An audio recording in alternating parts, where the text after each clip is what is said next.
bienvenue à tous ce matin pour l'étude de la parole de Dieu, mais aussi pour l'étude que nous allons avoir tout à l'heure pour adorer notre Dieu en esprit et en vérité. Comme nous l'avons annoncé, que dans nos études ce mois, nous allons aborder un thème. C'est un thème qui est dans la Bible, dans l'évangile de Jean, au chapitre 4, verset 24. Nous allons aller le lire. C'est un passage biblique qui sera le thème de ce mois dans les études bibliques le dimanche matin. Cherchez avec moi dans la Bible et puis, si vous en avez, je vais les lire, les textes que nous connaissons très bien.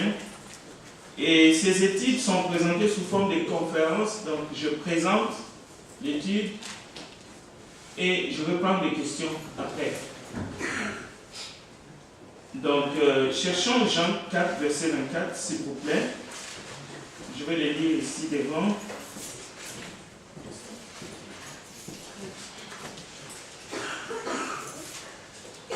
Je précise que ça va nous demander beaucoup d'allers-retours dans la Bible pour essayer de cerner ces grands sujets. Parce qu'on sait que la définition a été pas mal déformée depuis ce qu'on appelle les pères des religions. L'adoration est devenue quelque chose d'autre. Jean chapitre 4, c'est Jésus qui s'adresse à la femme samaritaine. Nous lisons.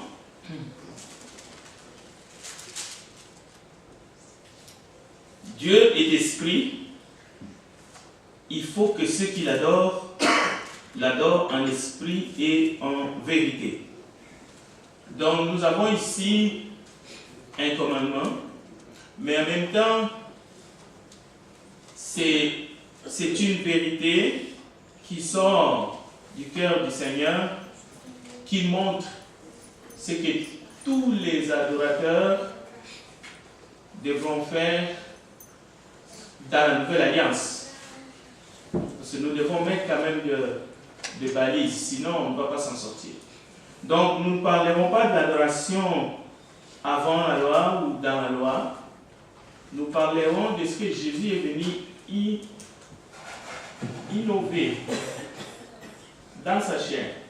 Alors rapidement, comme j'ai dit, c'est un thème assez vaste. Je vais essayer de présenter l'étude pour vous donner la possibilité d'intervenir par la suite. Donc d'abord, tout être humain peut s'entretenir, peut entrer en relation, bien sûr dans une phase de réconciliation, parce que cette relation n'existe pas, qui que vous soyez, avant l'œuvre de Christ de Golgotha. Donc, tout être humain peut et doit entretenir une relation sans concession avec Dieu, dans le nouveau sacerdoce ou dans la nouvelle alliance. C'est-à-dire le rôle, la place de chaque chrétien, c'est secondaire. Quand nous disons ça, c'est important, c'est secondaire. Nous allons comprendre pourquoi. Parce que seule la position de Christ, en tant qu'unique médiateur, fait toute la différence. Donc ça change tout. Avant, il y avait certaines personnes qui avaient des rôles, des positions clés qui devraient entrer dans les lieux saints, ainsi de suite, pour tous les peuples. Mais là, le rôle et la place de chacun ici ce matin, ça ne compte pas vraiment. Mais la position de Christ, le rôle qu'il joue en tant que médiateur, unique médiateur, pour que nous puissions nous présenter devant le trône du Père, c'est ça qui fait la différence, c'est ça qui compte, c'est ça qui est plus important. Donc, mais nous allons lire Hébreux chapitre 2, regardez Hébreux chapitre 2, Hébreux chapitre 2, verset 9, je préfère toujours lire dans la Bible parce qu'il peut se glisser. Il arrive souvent, même nos versets bibliques changent parce qu'il y a des gens qui sont un peu plus malins. C'est pour cela que je vais commencer toujours à lire dans la Bible. Hébreux chapitre 2, verset 9. Hébreux chapitre 2, verset 9.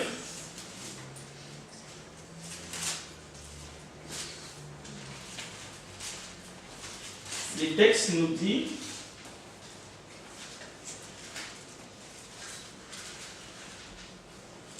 le verset 9. Mais celui qui a été abaissé pour un peu de temps au-dessous des anges, Jésus, nous le voyons couronné de gloire et d'honneur à cause de la mort qu'il a soufferte, afin que par la grâce de Dieu, il souffrit la mort pour tous.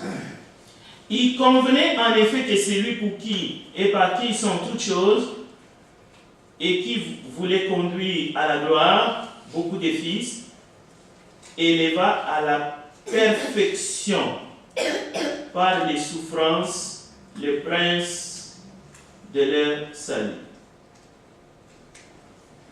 Donc, tout ce que Jésus a fait, tout ce qu'il a subi, il a goûté à la mort. On peut aller plus loin.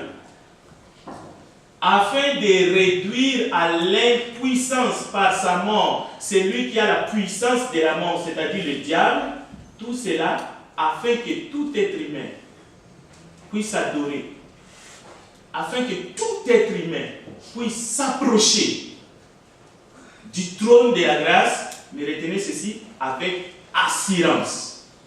Ce qui n'était pas le cas dans l'alliance passée, où il y avait des personnes clés qui faisaient telle ou telle autre chose. Mais lui, s'il est mort, c'est pour que tous, nous puissions nous approcher du trône de la grâce, mais avec assurance. Alors, il y a des thèmes sur mesure que les humains ont extrapolés. C'est-à-dire, on peut prendre un texte qui est biblique et lui donner un sens beaucoup plus gros. C'est ça que nous appelons les thèmes sur mesure. On a tellement fait gros sur certains sujets bibliques, bien que tout à fait importants, et on a minimisé les thèmes qui sont vraiment fondamentaux, comme la place du Christ, le rôle du Christ dans le nouveau sacerdoce, au point qu'on a divisé les Écritures et on a divisé les genres. On a divisé le peuple de Dieu dans le corps du Christ. Ça a créé des frictions. Et ça, c'est la technique du diable. Les importants, les moins importants, lui règnent. Il y a ceux qui peuvent s'approcher avec assurance, d'autres ne peuvent pas. Ils ont un rôle secondaire. C'est pour cela ce thème de l'adoration, je l'ai dit, nous allons creuser. Nous voulons écouter ce que Dieu nous dit à travers les Saintes Écritures. Pas par une inspiration comme ça de gens qui se sont mis ensemble parce qu'ils sont misogynes et puis ils ont arrêté des choses pour essayer d'annuler au fait le culte d'adoration. Le Christ prie pour l'unité du corps. C'est-à-dire, dans Jean 17, il dit nous sommes un, nous sommes unis. Pas pour la suprématie des uns, pas pour la discrimination des autres, pas pour la division. Christ n'est pas divisé. Ce matin, le corps du Christ, nous sommes unis pour adorer. Car il y a un seul Dieu, un seul médiateur entre Dieu et les hommes. Et c'est Jésus-Christ, homme. Alors, que signifie adorer Dieu, le vrai, le seul, en esprit et en vérité? La première démarche, nous allons essayer de connaître qui était Melchisédek. Parce que la Bible nous parle de cet homme un peu spécial à son genre. Alors, cherchez dans votre Bible, Hébreux chapitre 7. Je vais lire ce texte pour essayer de comprendre, à avancer dans les Écritures. Je commence par le verset 1. On ne va pas lire beaucoup, mais je vous laisse. Prenez note pour continuer à approfondir l'étude chez vous.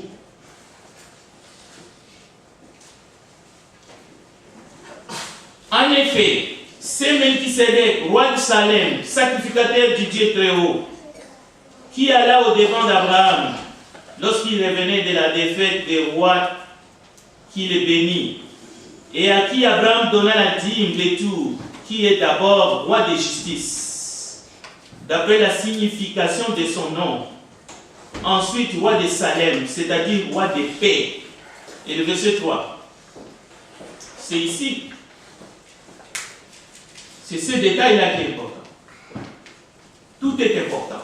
Mais pour notre étude, c'est ici que nous voulons aller chercher les informations. Alors, le verset 3. Qui est sans père, sans mère, sans généalogie, qui n'a ni commencement des jours, ni fin de vie, mais qui est rendu semblable au Fils de Dieu. Ce Melchisédek demeure sacrificateur à perpétuité. Alors beaucoup, quand on cherche à savoir qui était cet homme, bien que les Écritures nous disent qui est rendu similaire au Fils de Dieu, et on va aller trouver que notre Seigneur a été élevé, lui il est sacrificateur à perpétuité selon l'ordre de Melchisédek. Bien entendu, nous allons comprendre des choses. Paul lui-même dit qu'il y a des choses difficiles à expliquer. Nous avons des choses difficiles à expliquer. Et parce que nous adorons Dieu à mystère en vérité, la Bible n'est pas un mystère. Pour ceux qui se laissent imprégner de la parole, parce que Dieu nous aide, ce mystère nous est révélé. Christ nous est révélé dans la parole, dans les Écritures. Donc on ne peut pas aller chercher loin. Alors, deuxième texte, 2 Corinthiens chapitre 5, verset 16. J'ajoute à Hébreux 2 Corinthiens chapitre 5, verset 16, pour compléter l'information.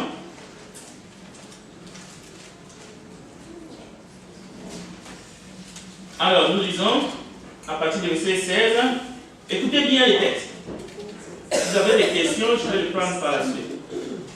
Ainsi, de maintenant, nous ne connaissons personne selon la chair. Et si nous avons connu Christ selon la chair, maintenant, nous ne le connaissons plus de cette manière. Et nous pouvons continuer un peu pour enrichir. Si quelqu'un est en Christ, il est une nouvelle créature, les choses anciennes sont passées, voici toutes choses sont devenues nouvelles. Ça nous concerne. On dirait dès que quelqu'un devient en Christ, même ta famille va t'oublier. On ne sait plus qui tu es.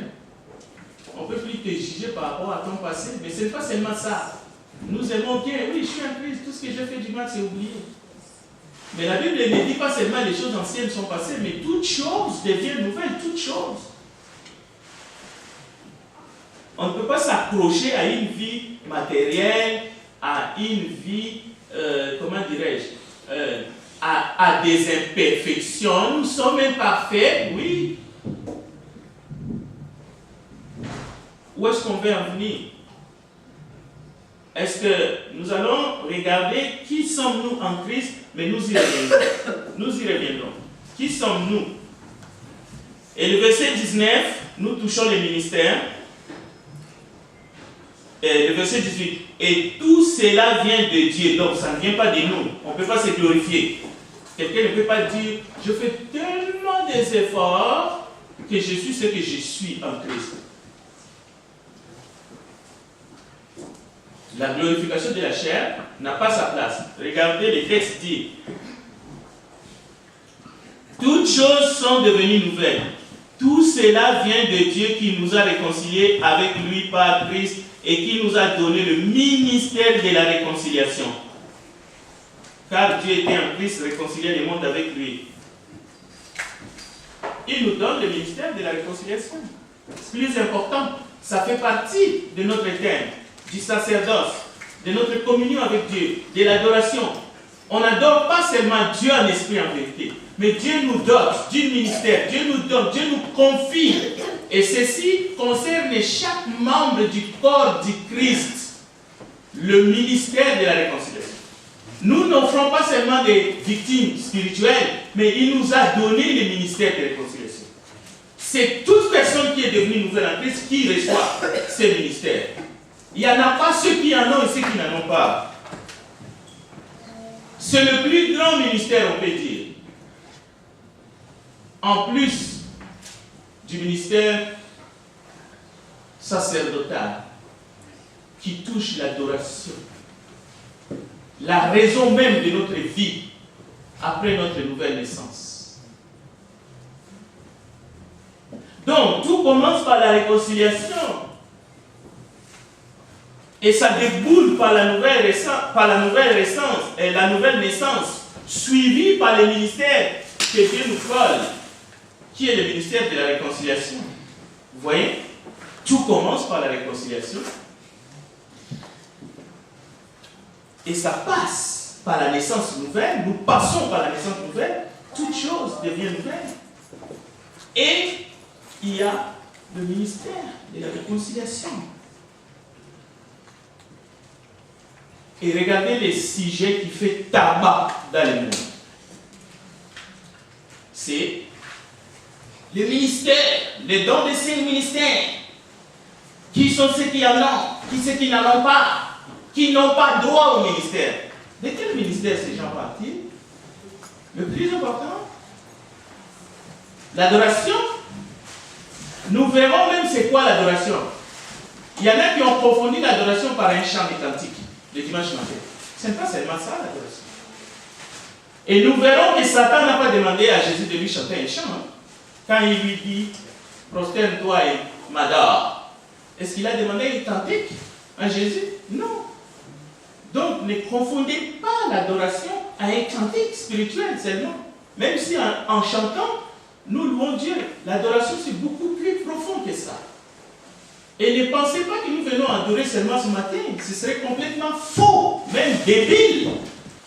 L'adoration c'est toute une vie consacrée à Dieu. Du lundi au lundi. Avançons, et nous n'allons pas nous éloigner de notre thème. C'est ici que la parole nous invite à l'humilité. La vraie humilité. Pas une fausse. Parce qu'il y a. Écoutez ce que Jésus dit dans son enseignement. Tout m'a été confié par mon Père. Personne ne connaît les fils sinon le Père. Et personne ne connaît le Père sinon le Fils. Et celui à qui le Fils veut les révéler. Ah oui, là, nous devons être humbles. C'est-à-dire, nous ne devons pas. Dans ce domaine-là, moi je sais, moi je connais, moi j'étais à l'université. Non. Non. Non, chers frères et sœurs. Bien. Adorer Dieu en esprit et en vérité dans le nouveau sacerdoce. C'est le premier devoir de chaque membre du corps du Christ. Ceux qui sont nés d'en haut, ceux qui sont nés de nouveau. Tous les autres sujets sont importants mais secondaires. C'est-à-dire ça ne peut pas dépasser celui-là. Jean 4, 24. Jean 4, 23, 24. Vous devez savoir, vous savez, même dans la vie, je m'adresse aux parents. Nous avons des grands devoirs et nous avons des petits devoirs. Mais c'est des devoirs. Donc, c'est donner à soi-même, c'est donner soi-même à Dieu. 2. S'offrir à Dieu. Romain dit offrir nos membres comme un culte raisonnable à Dieu. Si vous êtes né de nouveau. Dans l'ancienne alliance, il y avait des sacrifices. des bouts, des brebis, des céréales, c'était des sacrifices irrationnels parce que ça ne faisait pas ce que vous savez, ça ne pouvait pas enlever le péché. Mais il fallait que celui qui est l'agneau de Dieu qui ôte les péchés du monde vienne. Troisième chose, les sacrifices chrétiens que nous offrons est rationnel. Pourquoi? Ce sont des victimes vivantes et spirituelles que nous offrons à Dieu. Donc nous n'avons pas besoin de verser le sang d'un bouc, d'un taureau. Donc, quand Christ appelle une personne et que cette personne passe de la mort à la vie, et que cette personne décide volontairement de suivre Christ, écoutez bien, le Christ lui demande une chose: tu lui cèdes ta volonté, comme lui-même il a cédé la sienne à son Père. Galates chapitre 2, verset 18 à 21. C'est ce que Paul dit: j'ai été crucifié avec Christ, si je vis, ce n'est plus moi qui vis, c'est Christ qui vit en moi. Je vis dans la foi au Fils de Dieu, qui m'a aimé et qui s'est livré lui-même pour moi. Donc, est-ce que, en tant qu'adorateur, pour que vous puissiez accéder à ce niveau d'adorer Dieu en esprit et en vérité, avons-nous cédé notre volonté à Christ? Ça, ce sont les bonnes questions que chacun de nous, en tant qu'adorateur en esprit et en vérité, doit se demander pour ne pas adorer dans la chair. C'est important. Les chrétiens du Nouveau Testament n'ont rien à voir. Au fait, le culte du chrétien du Nouveau Testament, tel que nous sommes là, ça n'a rien à voir avec une liturgie cérémoniale. Nous ne sommes pas venus ici pour des cérémonies rituelles. On a donné une importance colossale au premier jour de la semaine. Ça, c'est une religion humaine. On n'adore pas Dieu en esprit et en vérité avec une liturgie et des rites. Le vrai culte d'adoration ne se limite pas aux endroits précis, ni à certains jours fixés par les calendriers grégoriens. C'est le pape Grégoire qui a élaboré tout ça. Nous, si nous sommes en Christ, si nous connaissons le Christ, maintenant, pas comme il est venu dans la chair, le Fils de Marie, si nous le connaissons en tant que Christ glorifié, le calendrier grégorien n'a aucun effet sur vous. Je ne dis pas qu'il faut sécher le culte du dimanche matin. Je ne dis pas qu'il faut abandonner les assemblées, loin de là. Mais nous n'allons pas donner une importance exagérée. Nous n'allons pas croire à cette intelligence humaine qui consiste à croire que nous venons adorer Dieu maintenant, c'est dimanche matin, et dès que nous sortons d'ici, le lundi, mardi, mercredi, nous rentrons dans le monde comme des poissons dans l'eau. Aucune différence avec les pharisiens au temps de Jésus, qui eux ont rejeté Jésus, mais croyaient adorer son Père. Donc, l'adoration en esprit et en vérité englobe la vie quotidienne de chaque adorateur et de chaque adoratrice. Ce n'est pas un détail. Lorsque je dis adoratrice, l'adoration c'est une vie. Le culte est un sacerdoce qu'on porte. Le sacerdoce, même dans l'Ancienne Alliance, ce n'était pas quelque chose que celui qui avait le ministère sacerdotal, il avait ce ministère le jour du sabbat et après, ça s'est terminé là. Mais non! Un sacerdoce, on le portait durant sa vie jusqu'au dernier jour de sa vie sur la terre. Les jours de la nouvelle naissance jusqu'au jour de notre départ sur terre. Mes amis, dans ce thème d'adorer Dieu en esprit et en vérité, nous voulons comprendre définitivement. L'essentiel n'est pas tant de se présenter, au culte le dimanche matin, l'essentiel n'est pas de présenter un culte d'adoration à Dieu, notre Père, non. Il faut que ce culte d'adoration plaise à Dieu. Amen. Il faut qu'il l'accepte. Parce que s'il ne l'accepte pas, à quoi ça sert d'offrir des sacrifices qu'il ne l'accepte pas? Donc l'adoration en esprit, en vérité, c'est adorer Dieu et que Dieu accepte. Parce que cela est fait selon ses normes, selon ses consignes. Tout ce que vous faites, Colossiens chapitre 3, 23, faites-le de bon cœur comme pour les seigneurs et non pour les hommes. C'est-à-dire, la vie d'un chrétien, tout est un culte. Il n'y a plus de profane et de sacré dans la vie d'un enfant de Dieu, né de nouveau, né d'en haut. Lorsque vous êtes dans votre lieu de travail et que vous servez les hommes comme si vous serviez Christ, vous êtes en train d'offrir un culte agréable à Dieu. Pourquoi? Regardez le verset 24. Colossiens 3, 24. Sachant que vous recevez du Seigneur l'héritage pour récompense, servez Christ le Seigneur, car celui qui agit injustement recevra son injustice, recevra selon son injustice, et il n'y a point d'acception de personne. Donc dans ces domaines-là, il n'y a point d'acception. Dans les domaines des sacerdoces, du culte d'adoration, mais en Dieu, il n'y a point d'injustice. Servez Christ le Seigneur, adorez Christ le Seigneur, en esprit et en vérité. Tout ce que nous faisons dans la vie chrétienne est un culte offert à Dieu. Même lorsque vous prenez soin de votre enfant, lorsque vous prenez soin les uns les autres, lorsque nous le faisons avec amour, comme pour Dieu, c'est un culte que nous offrons à Dieu. Qui sommes-nous dans le sacerdoce de Christ? La Bible dit nous sommes des prêtres, nous sommes des prêtresses. Pour adorer Dieu, il faut savoir une chose. Pour adorer Dieu aujourd'hui en vérité, vous devez balayer complètement, même dans votre lecture de l'Ancien Testament. Parce que nous continuons à lire l'Ancien Testament. Mais vous ne devez pas lire l'Ancien Testament avec une voile dans les yeux. Il faut que le voile soit ôté. Écoutez,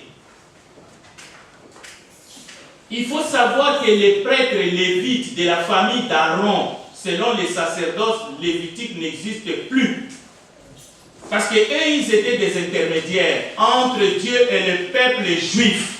Ça n'existe plus. Hébreux chapitre 7, verset 18. Mais il y en a qui nagent là-dedans. Nous sommes des petits prêtres. Ça, c'est la vraie humilité. Nous pouvons le dire. Les Écritures le disent. Pourquoi? Parce que nous avons un souverain grand prêtre. Nous ne pouvons pas nous égaler avec lui. Et il est le seul. C'est seulement lui. Il n'y en a pas un autre. Mais nous, hommes et femmes, nous sommes ici en tant que des prêtres et des prêtresses. C'est lui qui a les fils à la vie. Et si nous savons cela, quelque chose que nous lui demandons, lui notre souverain grand prêtre, nous savons qu'il nous écoute. Quelque chose que nous demandons, nous savons que nous possédons la chose que nous lui avons demandée.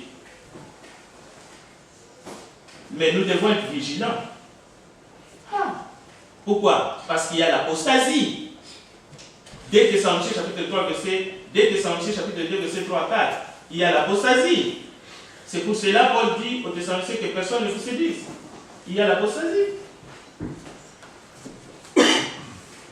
L'apostasie, c'est quoi? L'adversaire qui s'élève au-dessus de tout ce qu'on appelle Dieu ou de tout ce qu'on adore, jusqu'à s'asseoir dans les temples de Dieu en se proclamant lui-même Dieu. C'est ça l'apostasie. Et quand nous parlons de l'apostasie, il ne faut pas voir trop loin.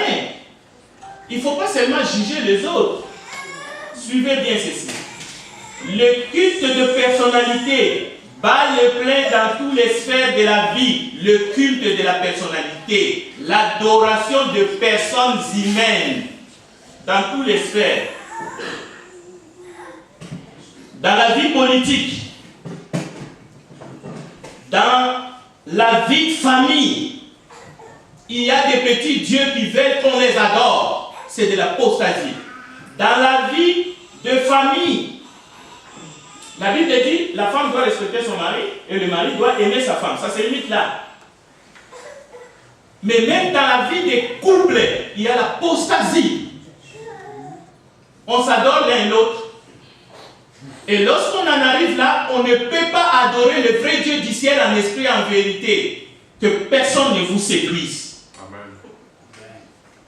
Quand le diable s'est présenté en face du Seigneur, qu'est-ce qu'il lui a dit? Il lui demanda, prosterne-toi et adore-moi. Le roi Nabucodonosor, il a fait une statue, 60 coudées, 6 coudées de large, dans la province de Babylone. Daniel chapitre 3, verset 5. Quiconque ne se prosternera pas et n'adorera pas sera jeté à l'instant même au milieu d'une fournaise ardente. Cette histoire-là, ce n'est pas une légende. Mais aujourd'hui, nous sommes pleins dedans. Combien se sont prosternés devant les dieux de ce monde, les choses de ce monde, devant des hommes qui se prétendent de petits dieux en minuscule. Et en même temps, on croit adorer Dieu en esprit et en vérité. Quel mensonge! Parce que lorsque le diable demande à Jésus de se prosterner, Jésus dit non. Jésus dit on ne peut adorer que Dieu seul. Satan, va-t'en! Quelle est notre réaction? Refusons-nous d'adorer les faux dieux et les humains pour adorer le Fils du Dieu vivant, pour adorer le Christ, parce que lui, il n'accepte aucun rival, il n'accepte aucune statue, il n'accepte aucune idole. Le jour de la transfiguration, c'est ce qui s'est passé. Parce que nous sommes une sacerdoce royale. Jésus dit, je suis le premier et le dernier, je suis vivant, j'étais mort et voici, je suis vivant au siècle des siècles. Je tiens les clés de la mort et du séjour des morts. Christ, le vainqueur de la mort, vit éternellement et il veut que nous puissions l'adorer lui seul. Maintenant, répondons à la question. Qui sommes-nous? Qui sommes-nous? Où sommes-nous lorsque nous l'adorons? La Bible dit nous sommes assis avec lui dans les lieux célestes. La question n'est pas qui je suis dans la faiblesse de ma chair. Qui sommes-nous en Christ? La Bible dit Christ en vous, l'espérance de la gloire. C'est avec cette attitude que nous pouvons adorer le Dieu du ciel, en esprit et en vérité. Je vais vous montrer tout cela en images parce que j'ai préparé pour vous. Peut-être ça va aussi répondre à certaines questions. J'ai intitulé ça « L'esclavage ».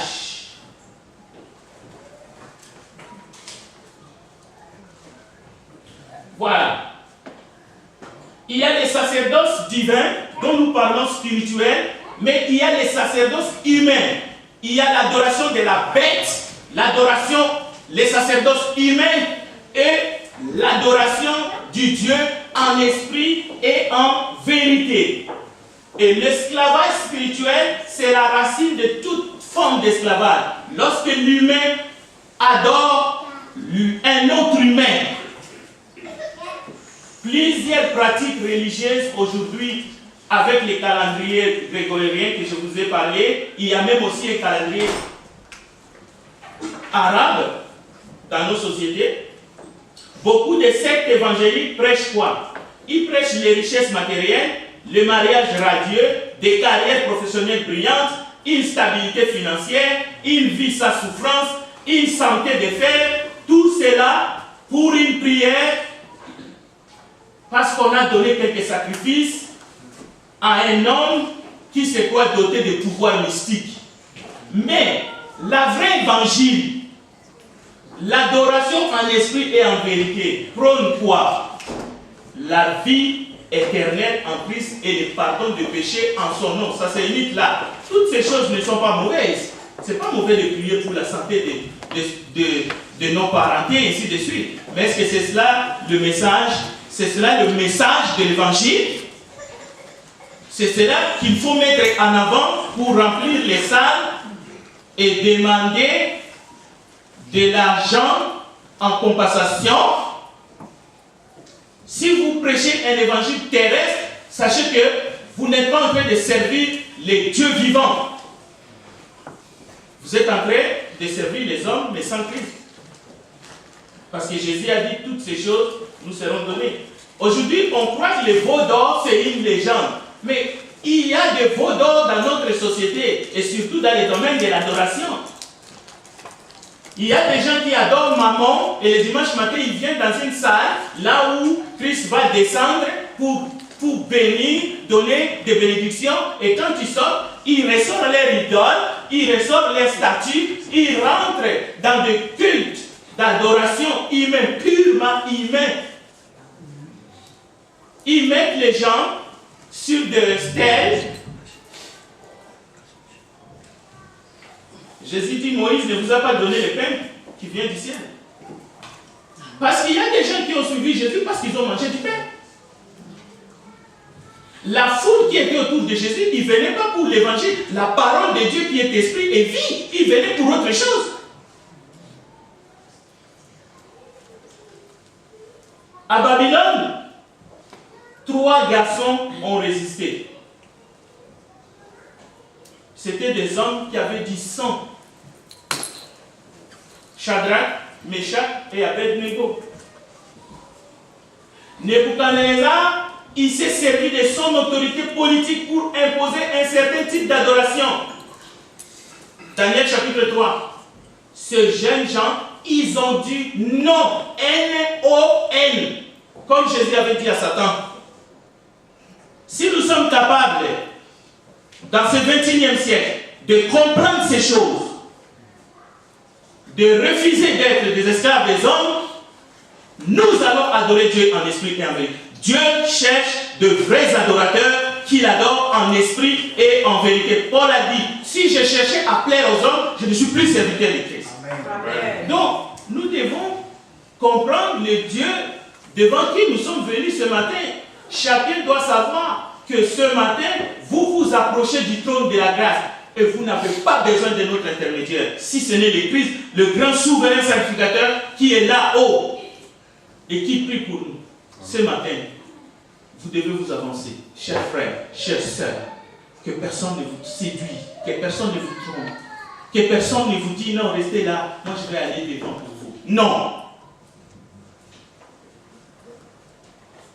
Jésus a dit, Père, toutefois, non pas ce que je veux, mais ce que tu veux. Matthieu chapitre 26, verset 1. Dieu nous aidera pour y arriver. Quand tu te donnes tout entier à Dieu, quand tu dis je vais aller avec ce Dieu-là jusqu'au bout, tu peux perdre même les amis. Amen. Il y a des gens qui vont se retirer de toi. Amen. Mais tu dois rester ferme. Parce qu'il y a l'héritage. Que Dieu bénisse sa parole. Amen. Je ne sais pas. Ça, c'est juste l'introduction. Nous allons continuer tranquillement jusqu'à la fin de l'année.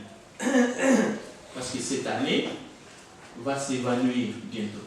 Mais restons prudents et adorons Dieu en esprit et en vérité. Amen.